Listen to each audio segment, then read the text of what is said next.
law and receiving speedy trials. Their legal jailbreak could be viewed as an acquiescence of the state authority. As legal theorist Isaac D. Delbus explained, quote, those who would argue that delegitimize, delegitimization can result from the failure of law to live up to its promises, fail to understand that the legitimization of the legal order is not primarily a function of its ability to live up to its claims or redeem its pledges, but rather of the fact that its claims to pledges are valued in the first place. From this perspective, one might be tempted to view the hearing as an appeal for the system to reform itself in accordance with its stated principles. While many within and beyond the rebellion saw the movement in this way, it was critical to understand that this struggle unfolded amid the robust revolutionary culture.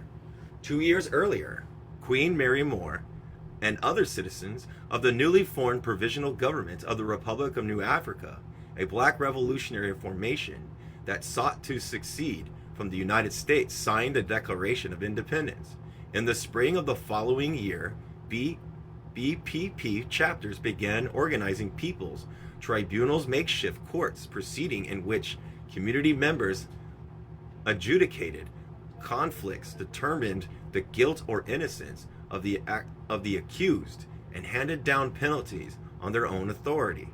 The party organ described this tribunal as, quote, the only legitimate and just recourse that black people have to redress their grievances. At the same time, the party was in the earlier stage of organizations a Revolutionary People's Constitutional Convention, where they planned to convene representatives from various radical left organizations on the campus of Howard University in Washington, D.C., in order to author and ratify a new constitution that reimagined the United States as a domestic and anti-imperialist formation.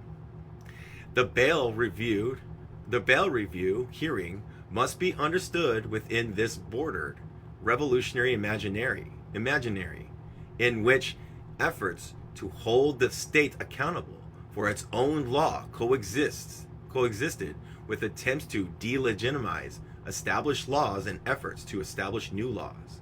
Concerning violence. Next one. Who's this? It's Joe. All right, concerning violence. Violence laid at the core of this conflict, and both sides had important considerations concerning its use.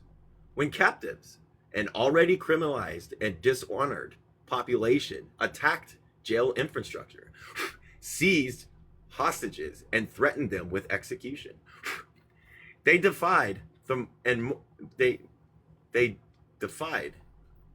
moral and legal norms that granted the state a monopoly of legitimate violence. Their revolutionary action gave rise to the alternate political, ethical, and moral universe where established terms like murder and killing failed to convey the meaning of taking lives that many believed deserved to be taken. As one of the rebels explained to the radio journalist, quote, what do you call killing a man who really deserved to die? Because they deserve to unalive. They should be unalived. They are more guilty than we are, if anybody is. They have done 10 times worse than we have ever done, than we could ever do. They are the real criminals for allowing this system to perpetuate. This, as the enforcers of this carceral war, guards were seen as facilitators of a genocidal process. It is therefore nothing short of remarkable that at least some of them were not immediately executed, either as a tactical move to maximize negotiating leverage or simply as accountability for past violence. As we will see across the ensuing chapter, participants in the Long Attica Revolt exercised immense restraint. Social theorist Cedric Robinson identified, quote, the absence of mass violence as a characteristic feature that is, quote, always indicated in the history of the black radical tradition. Analyzing slave revolts in the United States and the Caribbean, Robinson claims that, quote, black people have seldom employed the level of violence that the Westerners understood the situation required. He sees this generalized refusal among African descendant population to fully reciprocate violence as they struggle against enslavement, colonialism, and captivity as evidence of their embeddedness within alternate formations of consciousness, a way of being that was not a simple reaction to oppressive conditions. Rather, it was, quote, a revolutionary consciousness that proceeded from the whole historical experience of black people and not merely from the social formation of capitalist slavery or the relations of production of colonialism. Robinson argument is provocative, and the content of his book seems to support his theory. However, the content of this book seems to support his theory. However, as I will show, the question of violence was just that, a question, and it was fiercely contested.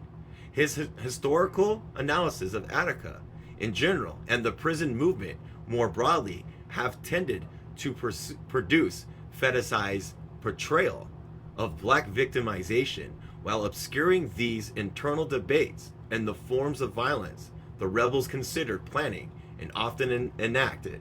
Moreover, the decision to exercise restraint was viewed by many, especially those later associated with the Black Liberation Army, not as a reflection of revolutionary historical consciousness, but as a deep-seated pathology that facilitates black people's continued subjugation amid an carceral and colonial war.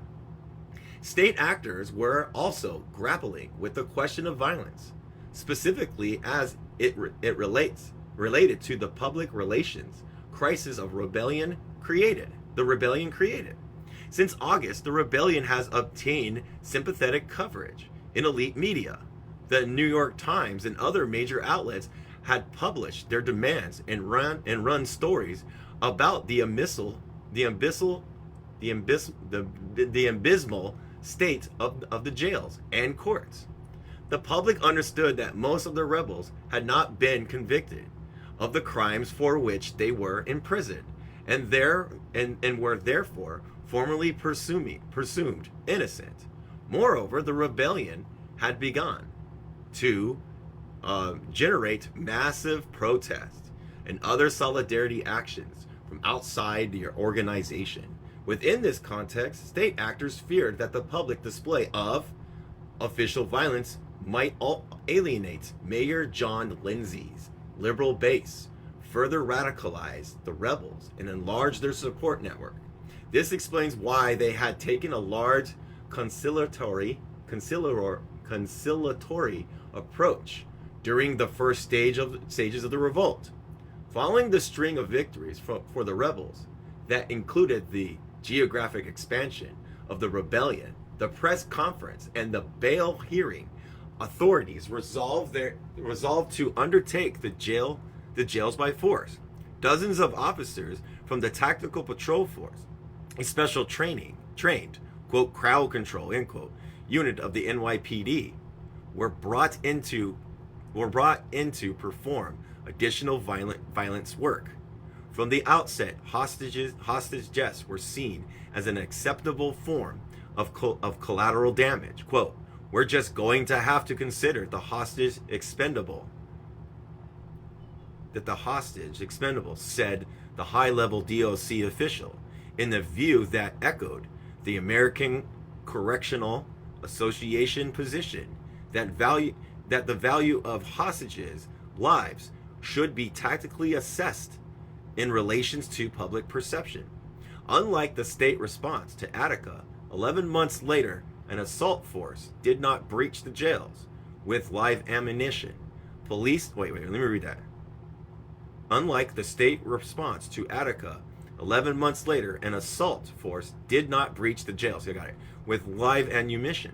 Police and prison guards were instead outfitted with body armor, riot shields, batons, clubs, bats, axe handles, gas masks, and tear gas. However, the commonly held view that the state incursion of Attica represented a moment of exceptional violence misrecognized the dynamics of domestic warfare. Warfare under liberal democracy. The Attica massacre was not a departure from the norm, but its revelation in a intensified form. As political prisoners, Martin Socree wrote, quote, Attica defrocked the vicious outlaw murderers who were passing themselves off as lawful authorities. As I will argue later, the massacre was an experiment in the public exhibition of state violence, an attempt to radically recalibrate public understanding of how black rebellion in the United States could and should be managed. The assertion of state control over the jails mobilized similar discourses, tactics, and technologies of subjugation, but did so in ways designed to seem like measured liberal governance. At this point in the struggle, the state strategy was to conceal the fact that a war was unfolding, whereas later it would shift towards dramatizing the state's war-waging superiority.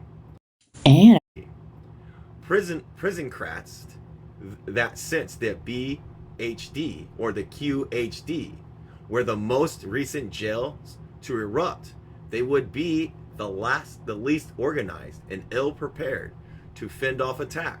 In fact, as they developed their plan to retake the jails, guards had already forcefully suppressed an incipient rebellion in the adolescents' remand shelter in Rikers Island, in which captives briefly took 3 hostages. So it was that during the late afternoon hours of October 4th, 1970, armed agents of the state flooded the Brooklyn jail with tear gas and forced their way into 5th floor, swiftly wresting the prison from the rebels and freeing the hostage unarmed. They then traveled to Kew Gardens, KEW Gardens, where the rebels had been in control for 30 hours. They fired tear gas into the 4th floor and used blow torches to cut through the door hinges and locks. The press later reported that the assault force met, quote, heavy resistance from the rebels armed with steel pipes, forcing them to respond in kind. However, in a civil rights lawsuit subsequently filed on the captives behind the rebels, maintained that they were incapacitated by the gas and tried to surrender. They further claimed that upon reaching the 4th floor, a supervising officer announced, "Kill them all," in which point the assault force commenced ferociously, beating them into submission. Although more battles lay ahead, state actors had swiftly recaptured 3 jails decisively, shifting the momentum in their favor. Following these victories, they regrouped and reevaluated their strategy in preparation for the Tombs and Breach Queens, the rebellions that posed the greatest potential to meet them with organized resistance. The state adopted an approach that foreshadowed what would become a normalized aspect of carceral strategy after Attica: psychological warfare. The assault force was instructed to encircle the jail using a siege tactic to publicly demonstrate its superior capacity for violence, while a recorded ultimatum from Mayor Lindsay was played on local radio station. The recording informed the rebels that they had 1 hour to release their hostages and face no reprisal. Quote, our face, other courses of action. Note, not only did this message aim to degrade the rebels, resolve it was a clever public relation maneuver that enabled the public to hear their mayor offering the rebels an opportunity to surrender peacefully. If the rebels refused, the people were seriously injured or killed. The casualties could be easily attributed to rebel intransigence.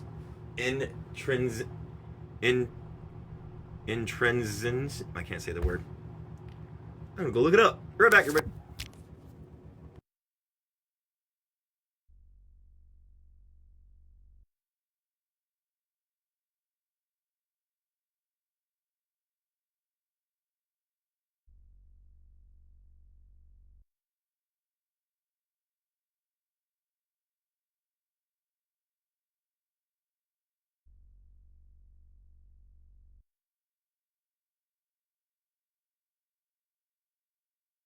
Intransigence. And we're about to go look what that means. Intransigence.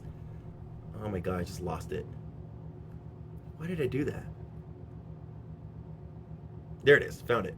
Intransigence. Intransigence and not the state's disregard for life. Okay, we're gonna look up that word, intransigence. I have it right here. Effects.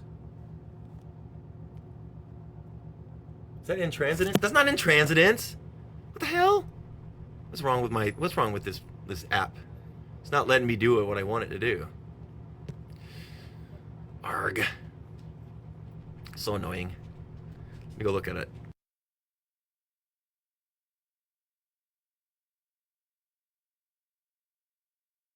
It's a strong refusal to compromise. Okay. Intransigence and not the state's disregard for life. This strategy was effective, as Ricardo Delon recalls when the rebels heard Lindsay's ultimatum over the radio.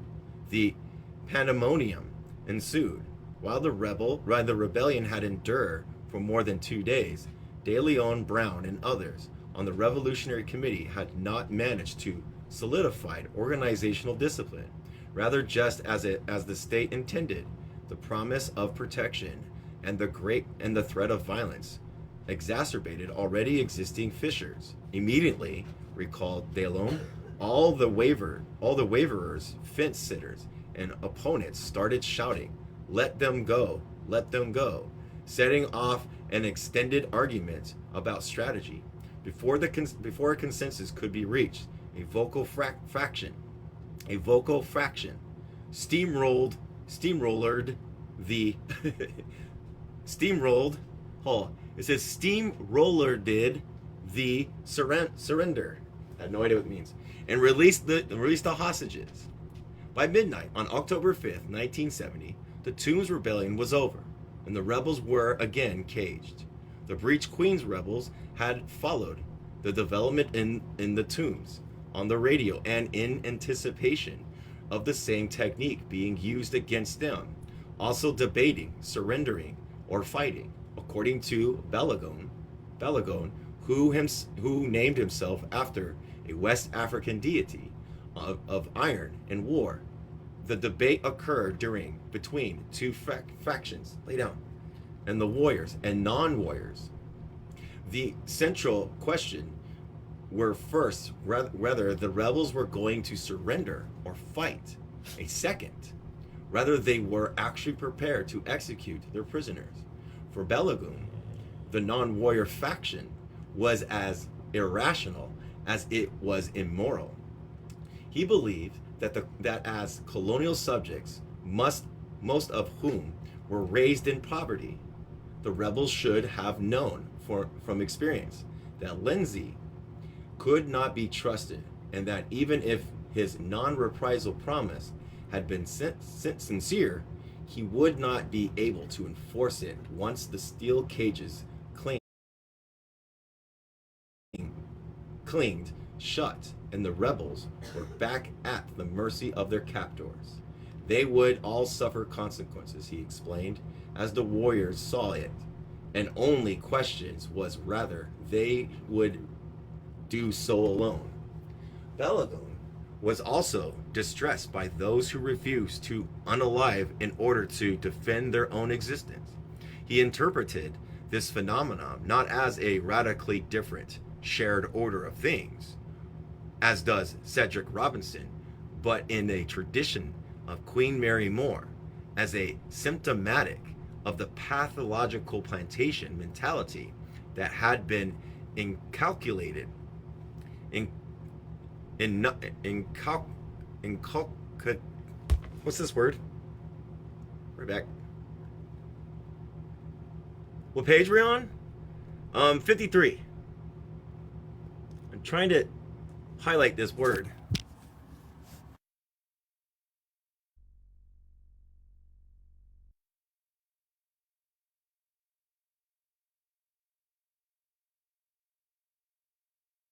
Inculcated in black people through the generations of racial terror.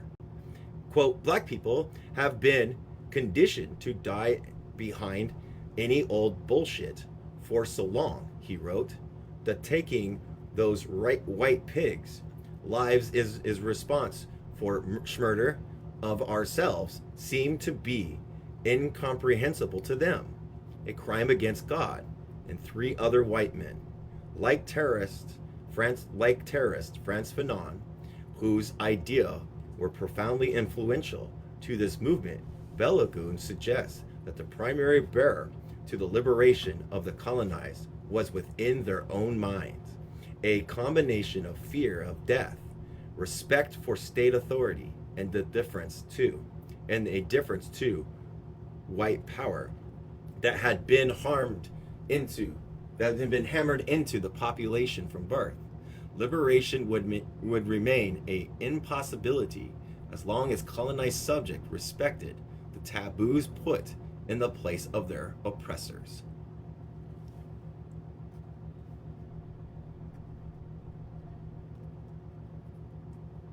Okay.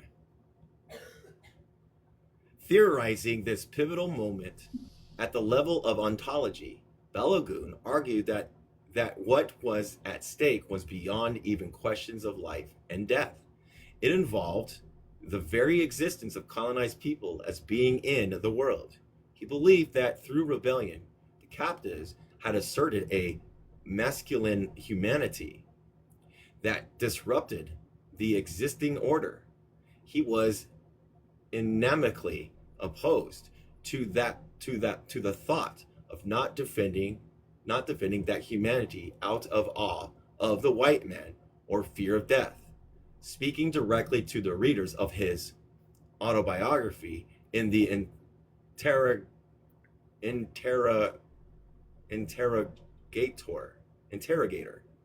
manner, he employs the blues as a model of theorizing black life. And here's what he said: do you who is reading this here and now how it is to feel like nothing? Can you dig how it feels to be tired of feeling like nothing, a piece of shit?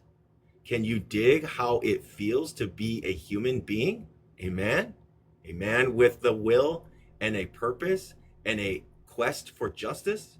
Can you relate to being a man for 4 days, then stepping back into a cage that houses a hollow shell, a bundle of blues, a being who receives rather whatever a treacherous society throws at him, who has been forgotten by so many people that he's forgotten his damn self on the other accord, on your own accord. Jesus Christ, I'm having a hard time today. For the sake of an unjust peace and a continuation of non-existence. Balagoon's existential meditation conceptualizes the violence as a process that demarcates the boundaries beyond ungendered nothingness and masculine being in the world. In later chapters, I explore in greater detail how such claims to masculine humanity should not be confused with the desire to achieve parity with the white man.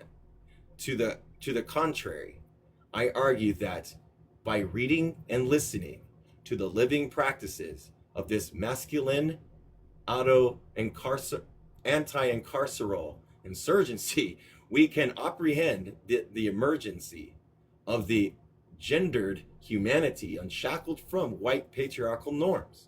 For now, it is important to note that Balagun's personal biography and that of many other rebels illustrates the incommensurability.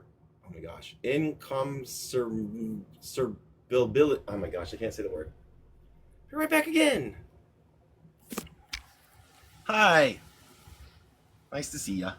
I am here to help if the thing doesn't.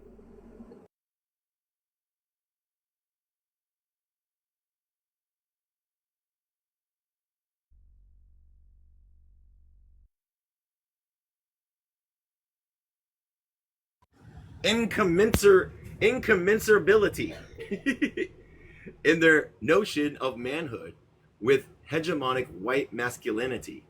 Balaguns himself, who died of AIDS in prison in 1986, is remembered by his comrades as a gender rebel, and for several years of his life was in relationship with a transgender woman.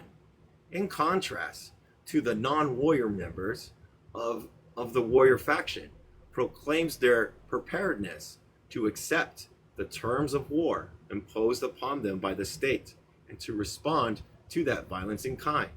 In the open letter attributed to the entire Panther 21, but which was primarily authored by Balagun, Lubumba Shakura, and Kwando Kanshanzi.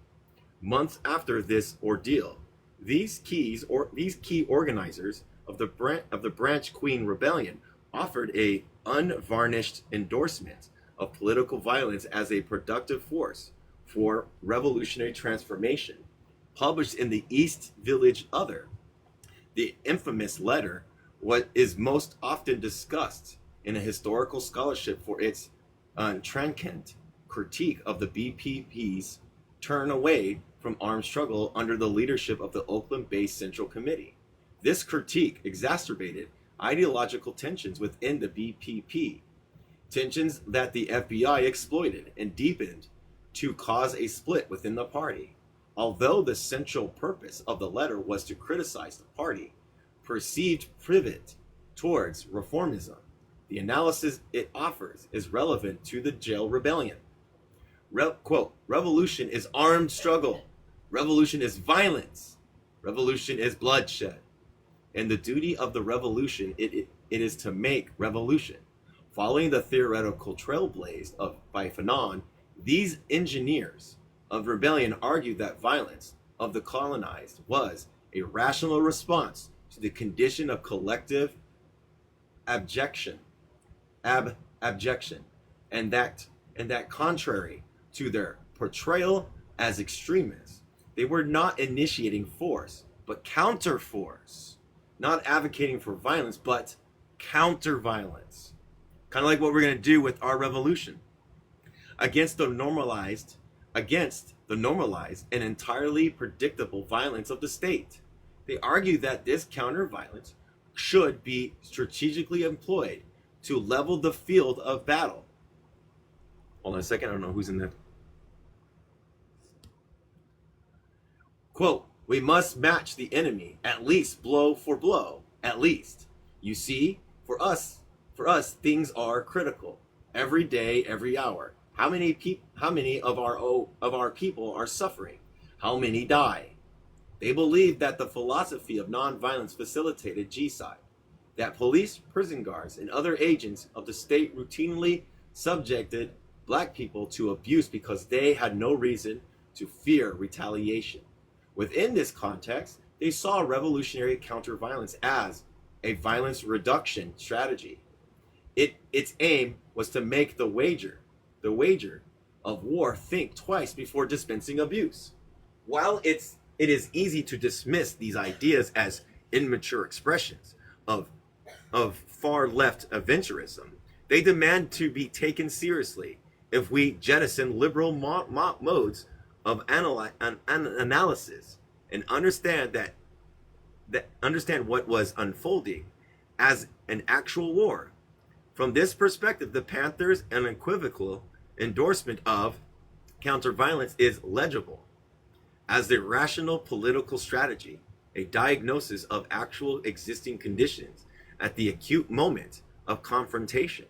The warrior faction knew that their small band of incarcerated rebels could not militarily defeat the incursion by agents of the state, and that a battle would mean that many of the rebels would be badly injured, some even unalived. However, the Panthers theorized incarcerated people as the tip of the spear. Not only would they determine resistance, ensure that casualties were recorded on both sides, it would inspire others to take militant action. Quote, the rumble then would have pulled the mass of us together in a truly revolutionary fashion, a victory that is to turn back the charge of the pigs, would have produced any army out of the prisoners of war, who would then be drafted by the incarceration, end quote. For Balagon, all black people in America were prisoners of war, but most are not conscious of that fact. To engage in combat against incarceral states would heighten their consciousness and draw them into the Black Liberation Army. Balagun's vision did not materialize. The question of violence was put to a vote, resulting in a non-warriors winning by the margin of one. Members of the warrior faction considered launching an internecine battle of control of the hostages, but decided against impeding the will of the majority. Instead, they watched as the rebels demobilized, voluntarily returning themselves to non-existence. And some men broke down the barricades, others encaged the hostages, covering their heads with pillows and protecting them from harm, brought them down to the street level and released them. Then, in small groups, most of the rebels walked down the steps of the branch queens and turned themselves in. However, 39 of the rebels, including the Panthers and Victor Martinez, refused to willingly enter into police custody, where they knew they would be abused. Instead, they barricaded themselves on the top floor of the jail and promised to continue resisting until their lawyers were able to ensure they could surrender safely. Upon cutting their way into the fourth floor of QHD, a guard captain reportedly announced, quote, the war is over. You have lost. This is now a concentration camp, end quote. This openly fascist declaration of genocidal and intended contextualized the Panthers' embrace of political violence as a only sufficient means of defending their existence. A lawsuit filed on behalf of those who survived the QHD rebellion offers a glimpse of what recaptured rebels across the jail system endured. As Balagun predicted, despite Lindsay's non-reprisal promise, they were immediately subjected to a surplus of trauma. Captives were stripped naked and made to stand at attention, only to be sprayed with fire extinguishers, shot at point blank range with tear gas canister, and savagely beaten with clubs, chains, and axe handles.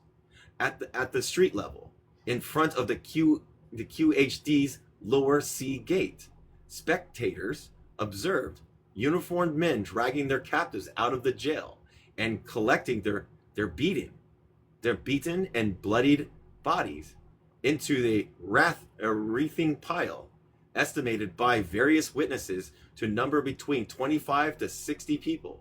Guards then jumped on the pile, kicking and clubbing the defenseless men in full view of the media, offering a glimpse into the violent processes of psychological conditioning through which the unaliving of white authority figures become unfathomable. The guards forced the recaptured rebels to chant power to the correction officers.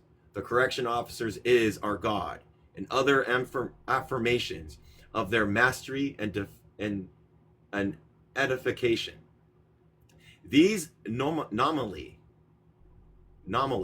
legal inflictions of white supremacist violence were tactically sanctioned by the federal government, while the FBI generated extensive surveillance of the rebellions, especially those involved Panthers.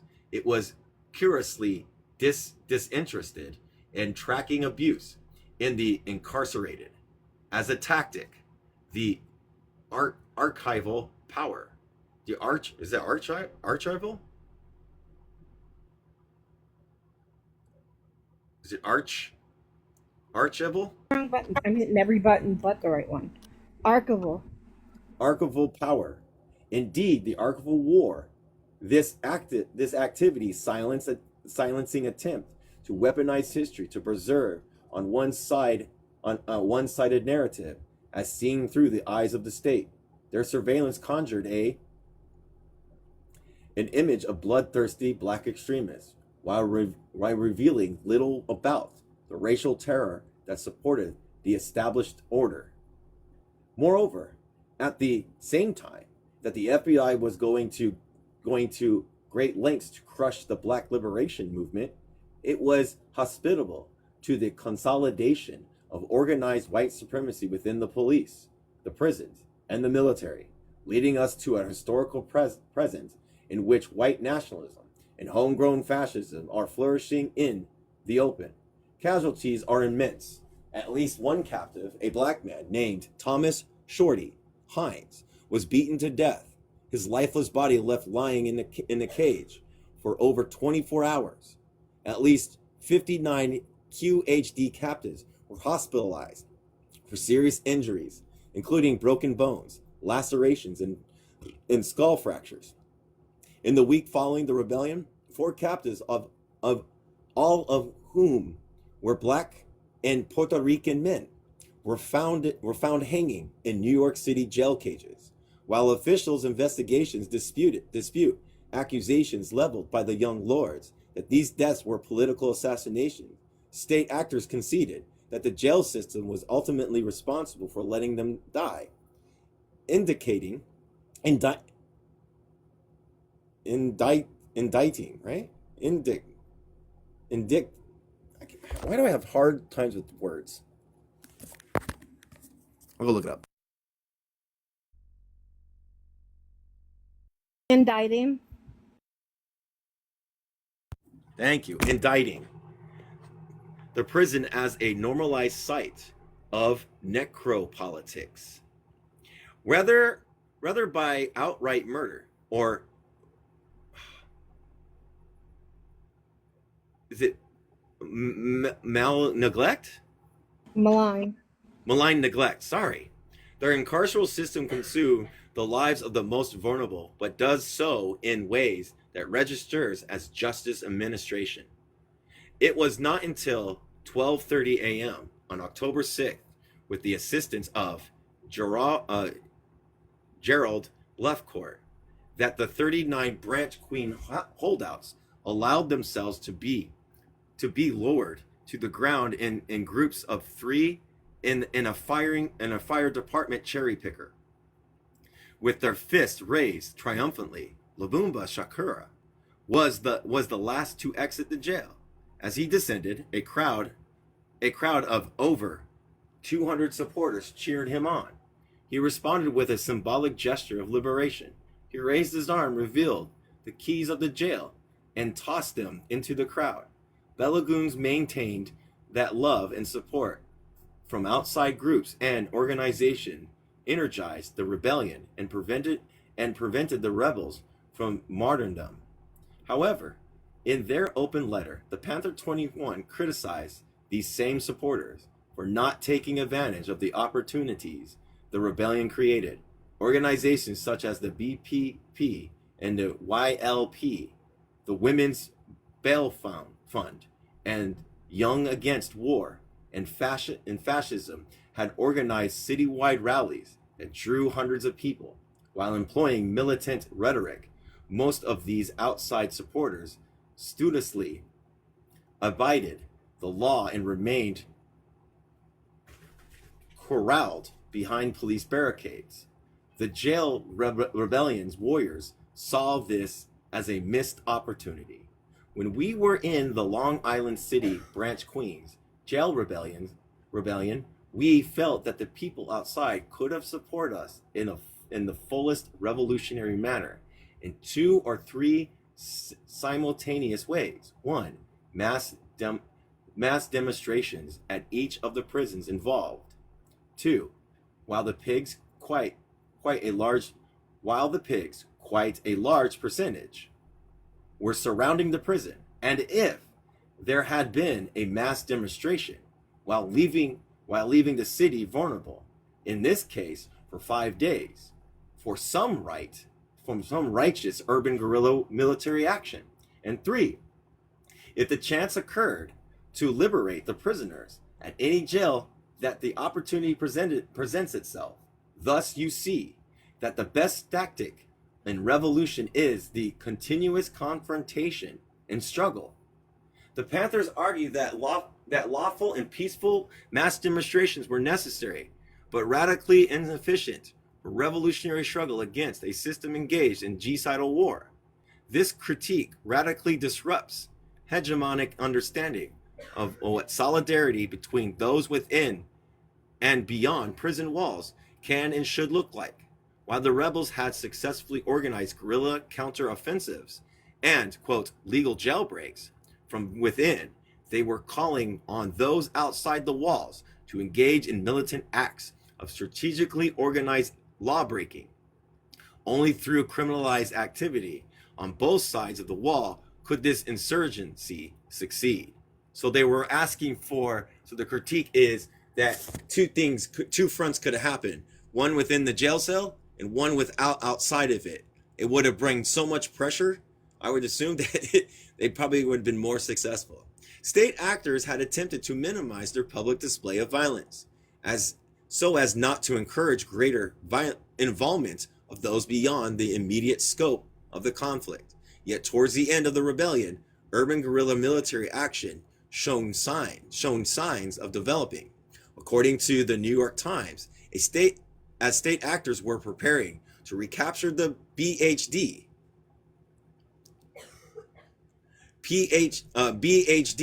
the police were harassed by an estimate of 3,000 people who gathered on the rooftops adjacent to the jail and pelted them with rocks and bottles. The police responded by shooting at them, heightening the possibility of more generalized insurgency. Had the rebellion outside the BHD matured, the opportunities for struggle inside would have shifted dramatically. Following the collapse of the rebellion, an abstracted form of combat continued in the court.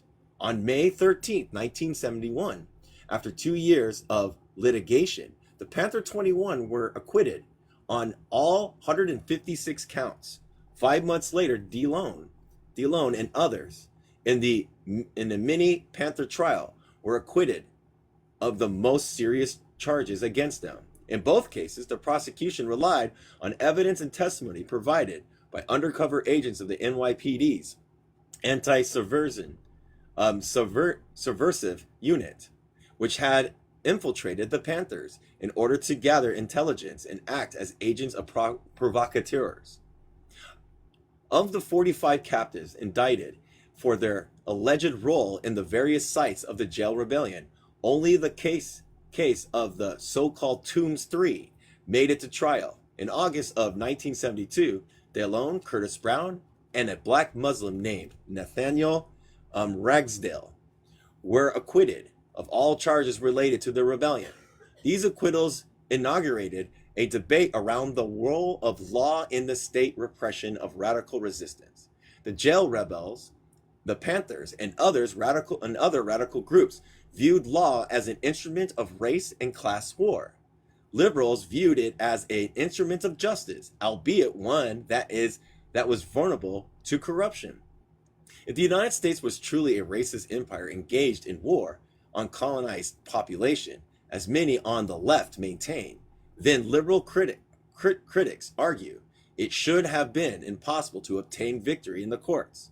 Of course, this logic neglected the fact that although they did not result in convictions, These criminals' cases succeeded in weakening radical organization. Legal support for the Panther 21 trial drained the party of resources, anticipated many of its key members. Incapacitated many of its key members for over 2 years and exacerbated internal tensions. For this reason, DeLone soundly rejected the notion that the acquittals were victories. Quote, "How can we say we won a victory when the pigs still have my brothers, when the farce still goes on, when we are still slaves, still victims? This is just a small step.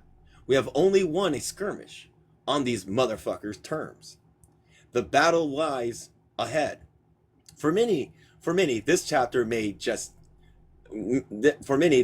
was just one in a much longer biography of anti-carceral struggle. Although he beat the conspiracy rap, DeLone was convicted on the weapons charge and spent the next several years behind prison walls.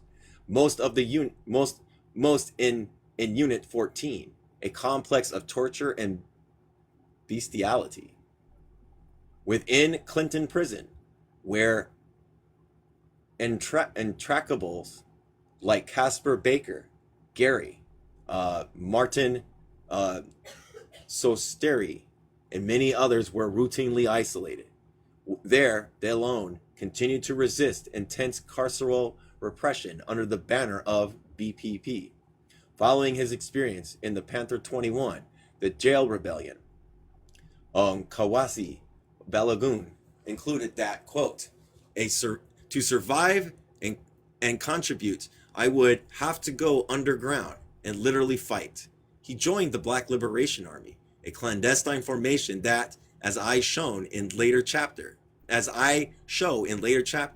was central to the protracted revolt. Leon's contention that the battle lay ahead was persistent? Is that, no, who's that? Gotta find out that word. Prescient. What? Prescient, but go look it up. Yeah.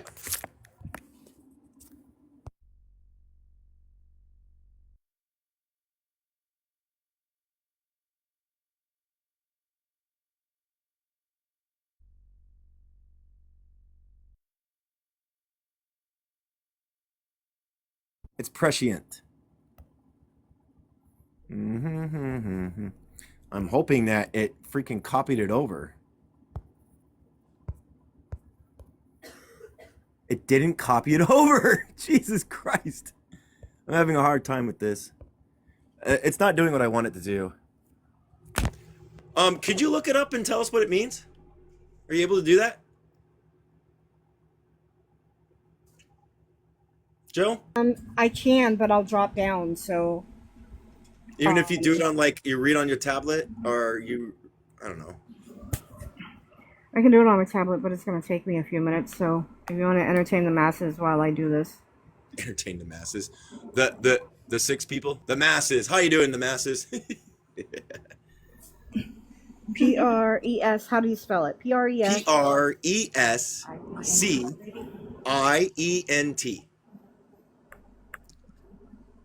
Go. All right. Having or showing knowledge of events before they take place. Do you want me to show it? No, that's good. Thank you. Prescient. Eager to relieve the crowded conditions of the cool conditions and cool the jails, Governor Nelson Rockefeller, arranged for 3,000 sentences jail captives to be offloaded to state-run prisons, expanding the state prison population to nearly 25% in a matter of months. This sudden influx of new captives, many of whom had survived the jail rebellion, provoked a massive shift in the composition of New York's prison population. As wardens in Sing Sing, Clinton, Eastern, and elsewhere made space available to accommodate the transferees, they seized the opportunity to purge their own institutions of, quote, troublemakers and militants. Many of these undesirables landed in Auburn, resulting in what one prison crack called a critical mass of revolutionaries within that facility. Just as the development of prisons to contain revolutionary action on the streets backfired in the jails, and the imposition of incarceral wars continue to create conditions conducive of rebellion. 1 month after the jail rebellion's collapse, captives in Auburn rebelled, and it is to this new, woefully unauthorized site of the Long Attica Revolt that we now turn. Black Solidarity, Urban Under Siege, 3 terrains of protracted rebellion, Chapter 2. How's everybody doing? Just checking in with everybody. Everybody okay?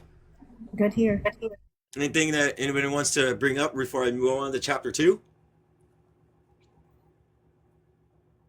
All right. Sounds good. Okay. Prisons are archives in literal and figurative ways. When Auburn was constructed in 1816, hold on. I'm liking what it's being. Okay, cool.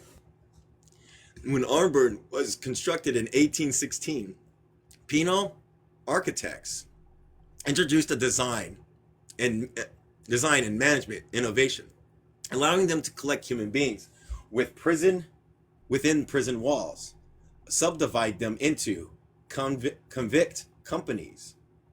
The further subdivided them into, oh my gosh, individual.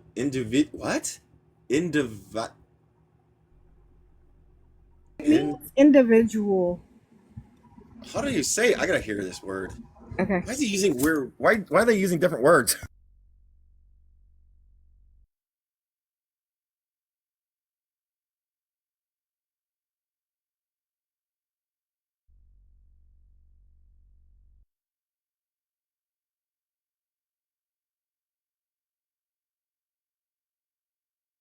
It's individuated. What does individuated mean? Into individuated cells, each labeled with unique identification numbers, described by one analyst as, quote, a human filing system. This physical ordering allowed penal experts to efficiently identify, observe, classify, access, sort, describe, sequester, silence, release, destroy, and extract knowledge from their targets. As theorist Michael Foucault notes, prison-based surveillance, quote, leaves behind it a whole meticulous archive, situates individuals in a network of writing, and engages them in a whole mass of documents that capture and fix them. The sources generated by this incarceral archive become an epistemic infrastructure for dominant narratives about the prison and those forced to dwell within it. As elite media looked to these records and the state actors who produced them to establish architectures of truth. Although Auburn was designed to reform wayward white men by the late 1960s and early 1970s, it was increasingly weaponized against black insurgencies. Captive populations accumulated during this era increasingly aimed to subvert the prison control over their physical bodies as well as their bodies of knowledge. Auburn and Attica rebel Jemo Omenwell wrote that when he first landed in Auburn in 1970, quote, the efforts of the Panthers and other groups was beginning to grow in prison as more of us were being in prison and taking our books and experiences with us. Prohibited from literally transporting his physical library inside of the walls, Jemo's phrasing is suggestive of African oral traditions, and scholar Sona Vara Burgos except of walking archives, embodied forms of knowledge that revealed themselves through dynamic interactions and inquiry. The Auburn Rebellion reveals that the prison as archive is incapable of containing or disciplining the walking archives and black radical knowledge it holds. In the preceding chapter, I narrated the rise and collapse of a New York jail rebellion in order to analyze the political strategies and tactics of its central figures. I now turn to Auburn, another key site of long Attica revolt, and analyze its unfolding across three overlapping terrains. The physical struggle was only the most visible form of a manifold rebellion. In what follows, I also illuminate a narrative rebellion. I show that through the insurgent letter, writing praxis, incarcerated combatants contested the state control over the short story of Auburn. Its genesis temporarily intensified meaning and demands, finally examining that what I call the epistemic layer. I show how the captives cultivated black radical ways of knowing and thinking that rebellion against Western conceptions of political rationality, unearthing these layers of rebellion through unconventional archival strategies.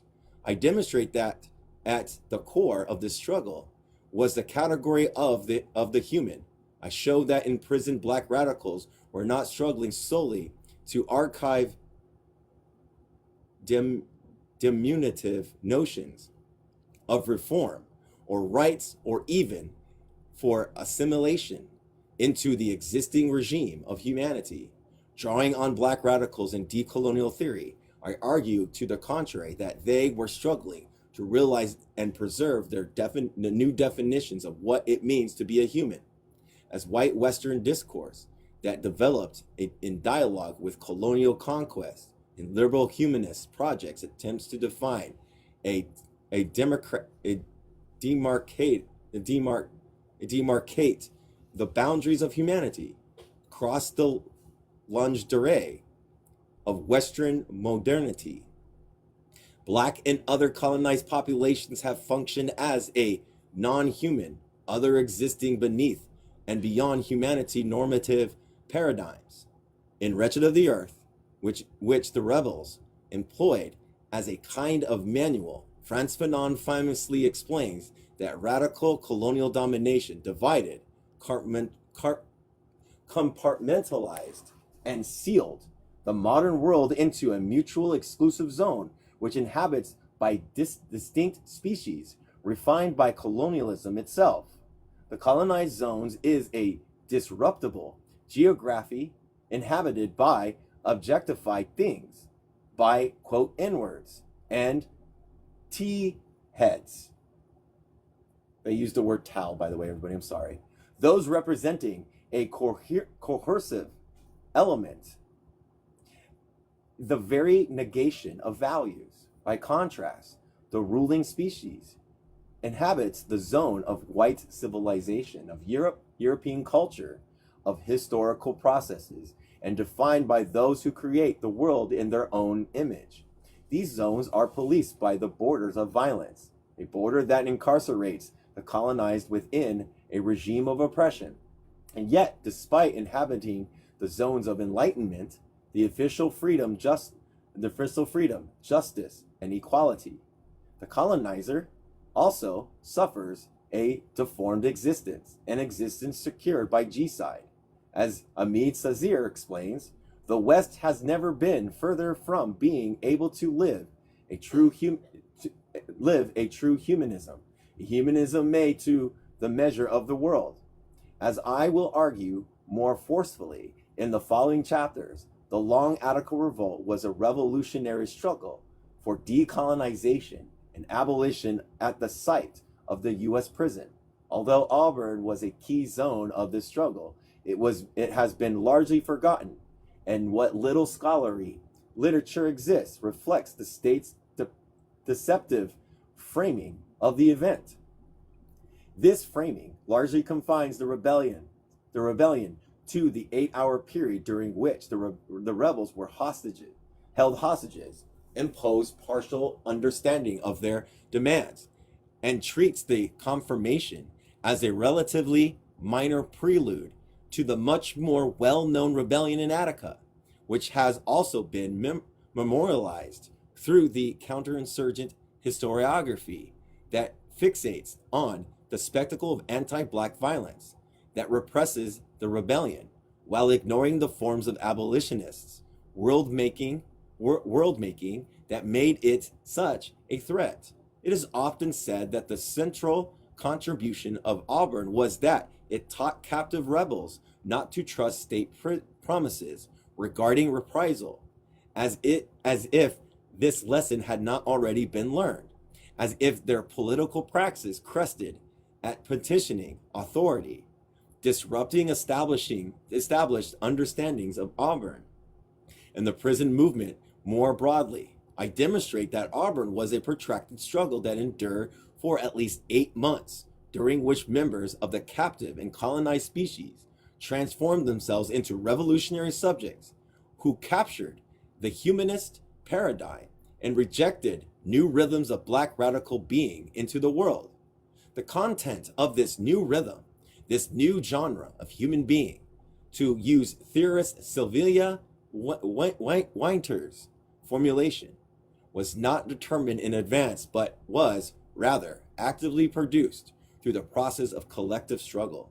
The Auburn rebels wrote extensively about their multifaceted revolt, and did so through the rubric of protracted war. But unlike the state initiated war to which they were responding, theirs was a war of becoming, elucidating this point through prose conditioned by violence. Charles Leon Hill wrote, "We are engaged in a protracted struggle at Auburn incarceration camp, often clashes of force, verbal confrontation, but never retreat, open conflict, war till the death. Either we who dare to fight, to resist, to demand human treatment, or succumb to the wrath of tyranny and forsake the cause of human dignity, or our bodies will be crushed by our spirit prevail. For we maintain no illusions of superhuman victory. Behind these walls we but keep aflame the spirit of freedom fighter." Excerpt in the New York Times, Leon's intervention clarifies the sake of the rebellion while demonstrating the salience and inseparability of the various terrains examined in this chapter. Auburn was a life and death contest that unfolded simultaneously on a corporal and discursive terrain. The physical clash of force are only legible because captives were also engaged in a struggle to narrate these clashes. Both were shaped by such a profound, asymmetry that achieved a decisive victory seems beyond the rebels' psychological capacity as earthly beings. And yet, fully aware of their bodies would be crushed, they continued to resist. In doing so, they struggled on a third terrain, one that nurtured a being beyond the body, a spirit, a social consciousness, a affective state that is largely beyond representation. Although Leon demanded human treatment and human dignity, he noted that his spirit burned for a form of freedom that the captors had no ability to grant, a freedom that could only be taken, or more accurately, one that had to be invented. And invent they did, as Fanon explains. A quote, "new humanism is written into the objectives and methods of the struggle. In the section that followed, I analyzed the protracted Auburn Rebellion as it unfolds across these interlocking terrains. First, I show how rebels narrated their revolt against material and symbolic obliteration. Next, I analyze their implacable will to physically resist. I showed that rebels refused their compartmentalized. I can't say it. Can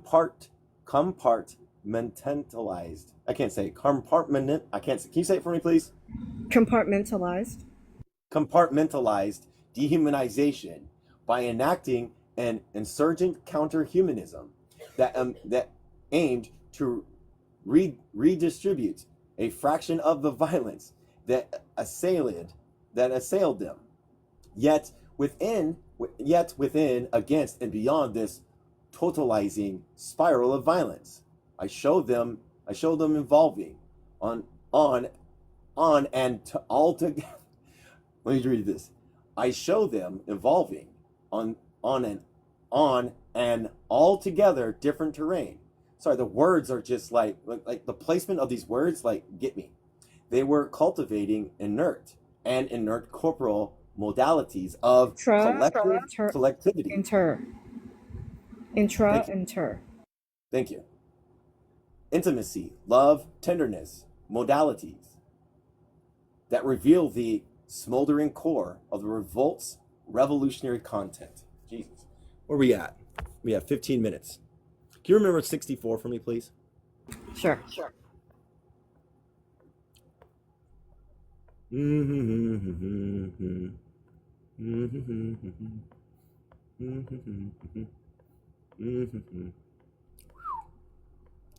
Trying to get to a stopping point, but it's okay. Oh, that's 10 pages. I gotta find a stopping point. All right. 64, right? Yeah. Did you see what Grail wrote? What do they write? You're doing. Thank you. It's hard. This person here is very academic. They use very good words to describe. It's not on them. It's on me. What's up? Look further up too. They sent you a few messages. Oh, really?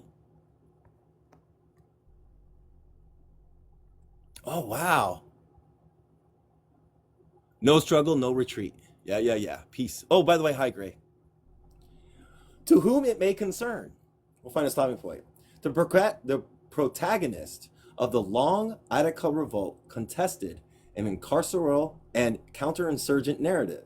Quote, and what the ruling power, the administration of the penitentiary and reactionary newspaper have published must be considered as, quote, war communiques, wrote the French-based Prison Information Group, adopting the analysis of prisoned revolutionaries in the United States. This methodological intervention demands that analysts interpret dominant narratives not as reflections of truth, but of power, as propaganda intended to fulfill some tactical exigency? How you say that word? Exigent. I can't say that word. Me either. Let's go find out.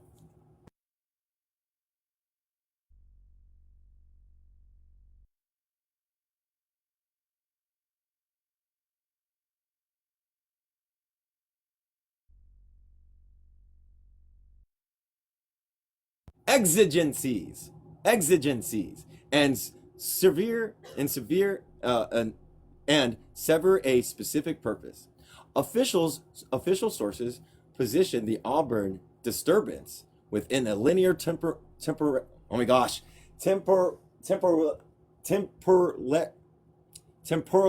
can't say the word. Temporality. I can't say it. You nailed it. You nailed it the last time you said it. Temporality. The temporality that 2 days later, and this swiftly brought under control, leaving the defending silence in its wake. The rebellion's alleged genesis was the administration refusal to allow the black population to celebrate Black Solidarity Day, a recently established holiday on which black people refused to work. The story began with a strike in which captives rebels collectively withdrew their labor from Auburn's license plate shop, tobacco packing plant, textile shop, and metal bed shops. Later that day, while the population convened in the yard, a group of so-called extremists associated with the BPP and the YLP and the Five Percenters, an offshoot of Nation of Islam, forcibly took control of Auburn's public address system and announced that the strike has occurred in observance of Black Solidarity Day, rather than inflame an already tense situation. Warden Harry J. Frintz declared November 2nd a holiday. Over the next 2 days, November 3rd was an election day and thus a planned holiday. Prison guards surveilled the various meetings, discussions, and speeches that captives self-organized in Auburn Yard. An advent from Fitz notes that black militants. What? Affidavit. Affidavit from Fitz noted that black militants, oh my gosh, hungered the inmates. I don't know that word.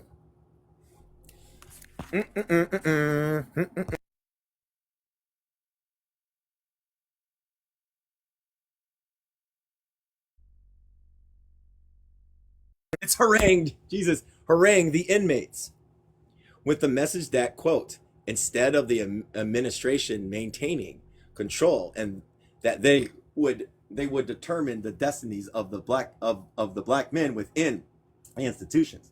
The DOC's officials told the New York Times that captives increasingly, quote, have the consciousness of themselves as victims of political prisoners. They preach this, and through coercion or force, they pick up the following: an administrative misbehaved report charged one captive with making inflammatory speeches urging assembled inmates to take militant action against the institution.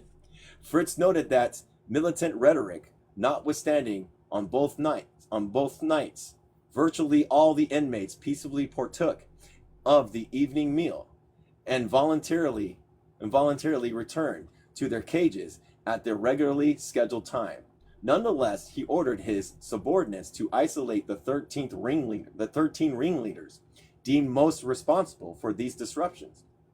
The state investigation later concluded that had Fitz not taken this preemptive action, the November 4th uprising might not have occurred when it did. That morning, hundreds of captives, most of them who were black, again refused to participate in Auburn's routine demanding the immediate release of their isolated comrades. The protest then escalated into a rampage. The investigation noted prison-crats claimed that roughly 400, quote, black militants coerced in population of 1,600 into participating, preventing them from leaving by bodily sealing off existing exits from the yard. The rebels overran the entire prison, releasing their comrades from isolation. They captured between 35 to 50 hostages, whom were bound, gagged, and assembled in the center of the yard. At least 4 were brutally attacked with their own clubs and later had to be hospitalized. Others were doused with gasoline and threatened to be immolated. There is no doubt that the prisoners are under attack. There's no doubt that the prison are under attack. That doesn't make sense. Is under attack. I don't know. And DOC officials told the press, echoing the conclusion that the Toombs insurgency, the Auburn rebels, relinquished their hostages in exchange for the promise that authorities would consider their demands and abstain from retaliation. Little is known about the content of the demands beyond what state authorities tell us. Specifically, a prominent New York Republican who investigated Auburn's produced a list of what he understood to be their key grievances, including the lack of Spanish-speaking guards, culturally relevant programming, a symbol. What's that word? Abysmal conditions. Yeah, sorry. High commissary prices, parole reforms, and more. While I have no doubt that these points were among their oh my gosh, I cannot do things right. It's existential. Existential concerns. Ah, damn. What we know of the demands present a conceptual impasse, the filter of black radicals' discourse through a white liberal imagination that necessarily delimits consciousness in terms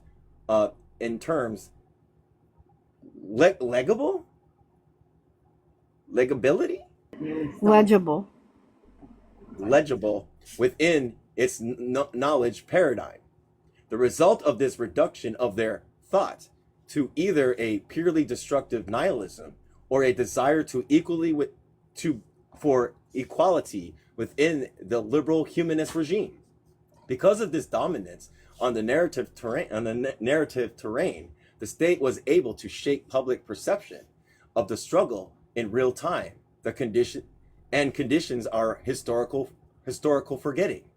Consciously aware of that they were engaged in a narrative contest, the rebels deployed a limited means at their disposal to generate counter narratives, counter archives, and counter memories that radically altered our understanding of the conflict.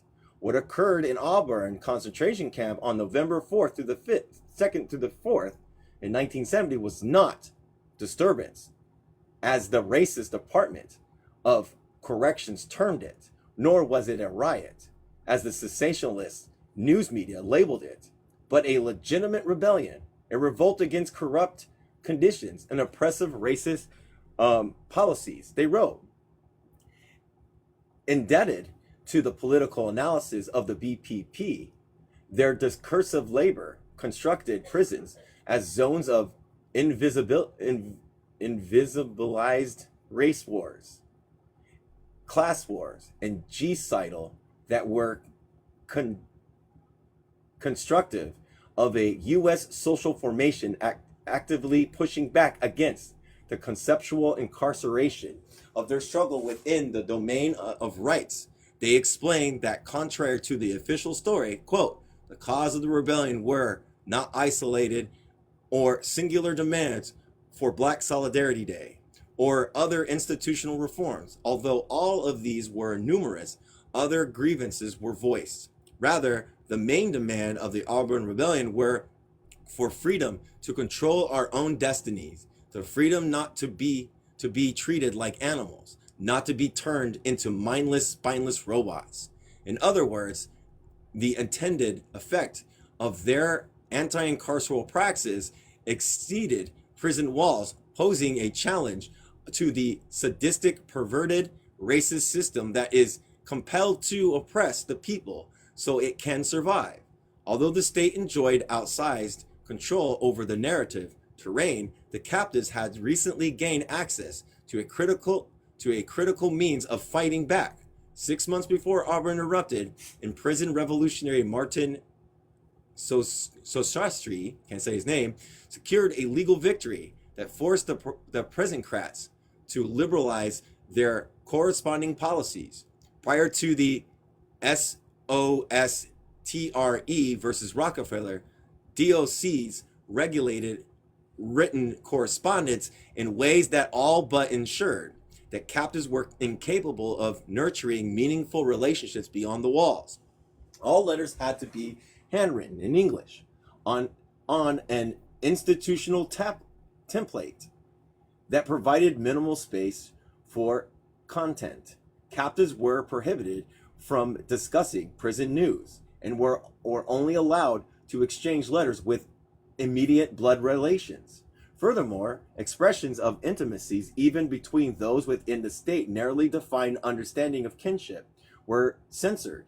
As the Auburn and Attica rebel named Mourinho Dalu Gonzalo explained, if your mother wrote something and you wrote something, oh my gosh, affectionate, they're going to take scissors and literally cut it out of the piece of, and cut it out and put a piece of it taped across the letter and give it to you like that.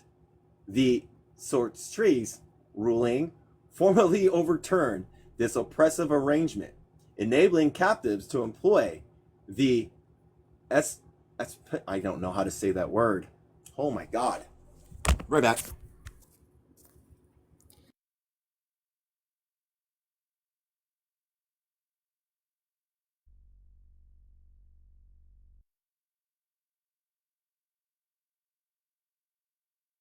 Epistolary form of greater autonomy, establishing a new arena of anti-incarceral revolt.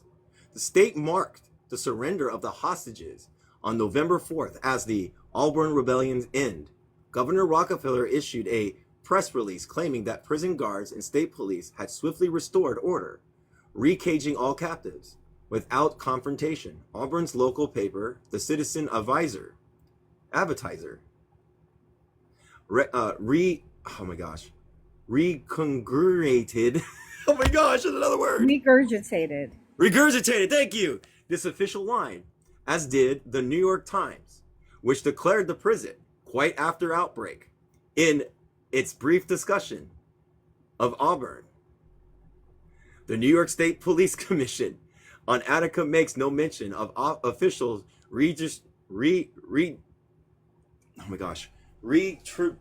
retribution or ongoing resistance, only allowing the state's promise to non-reprisals was broken when the 13 ringleaders were shipped out of Auburn and put in solidarity confinement elsewhere. And Heather Ann Thompson, History of Attica, does slightly better, noting that captives were beaten and forced to run gauntlets of angry COs with their batons after their surrender. COs with their batons after the surrender, yeah. And that over 100 rebels were placed in long-term isolation in Auburn, and that 6 were indicted for criminal acts committed during the rebellion. Yet despite being titled Voice of Auburn, Thompson's narrative is largely told from the perspective of DOC's Commissioner Russell G. Oswald, and affords readers few opportunities to hear from the rebels themselves. I think we're going to stop there. I have to write it down because it won't let me highlight it. I got to get better.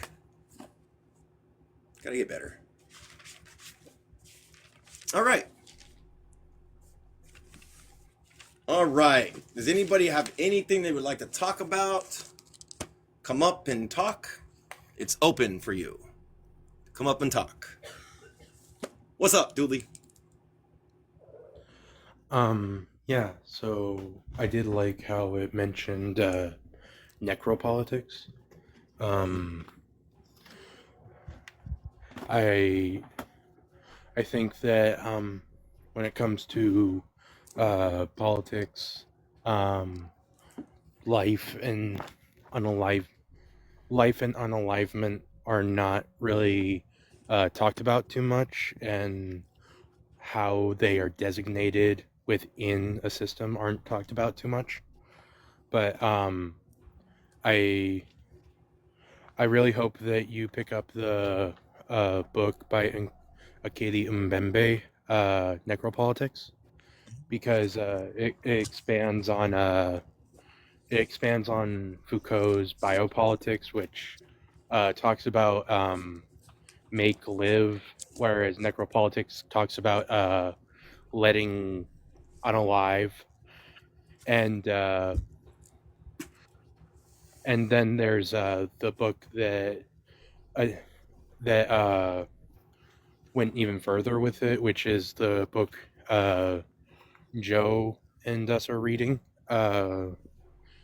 the right to maim, which talks about the in between of the make live and let unalive, and how disability is used to like be weaponized towards populations to make it easier to deal with them. Thank you. I appreciate that. I'm glad that. Yeah, I noticed that they're running up necropolitics. I haven't read that yet, but I plan to. It seems like it's got to be read, you know. So Yeah. yeah. I just that and I like the one thing that really hit me, and much more will hit me later, is the fact that they needed not only for their inside to do, but they needed the external factors. They need the internal factors that were pushing on to the state, and they needed the external factors to push on outside of the state. We might have seen a full blown revolution at that time that spilled out into the streets potentially. You know what I mean? So That parallel action. yeah, so like that would have been amazing. So like I picked up on that. Like you need like, because like, listen to this. If we do a proletarian revolution out here, right? We It would be nice if Mexico and Canada kind of did their thing too, so that way we can all be together and do some trade, and we can get self sufficient. So we need external factors. I mean, like, I understand. I don't know. I've been grappling with socialism in one state, if it's legitimate or not. You know what I mean? So I've been grappling with that, and I see the point where like you need the external factors in order to be able to progress and forward the revolution. You know what I mean? So they needed the people on the outside to put pressure on the outside part while they were doing pressures on the inside part. You know?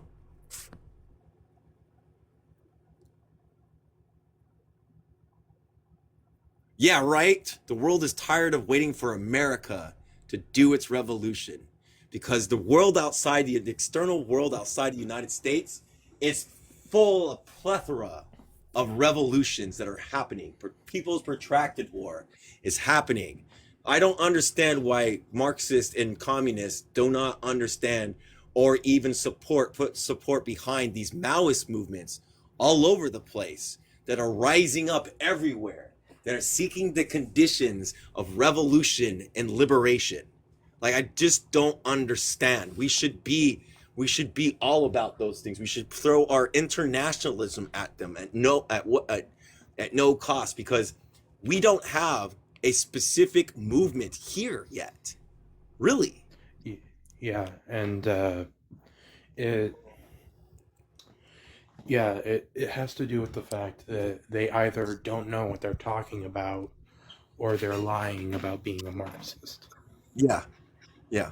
Because even like, and I refer back to this, Marx did say that the Paris Commune is not ripe for a revolution. But what happened anyways? And what did Marx do? Did he go, this, nope, nope, nope? No, he went, okay, I'm wrong. Let's watch this. And let's discover new answers. Let's discover what is developing, because you know what I mean? So like that's the same with us too. Like, even if you're an anarchist, I would assume that you would want to put some type of support towards like a Maoist movement or any type of movement that seeks the liberation process of the masses. I don't know. Just my opinion. Internationalism. Yeah, that's something that I have. Well, I'm going to say noticed online, because I have not yet reached an org, but it's something I've noticed online, is that a lot of the politics of the leftists are like other centered rather than affirmation centered. Like it's centered around being the other group rather than like actual Front. actual change of like affirming the liberation of people, like affirming people's existence to meet means of liberation. That, like, the international needs to be needs to be up here too, you know?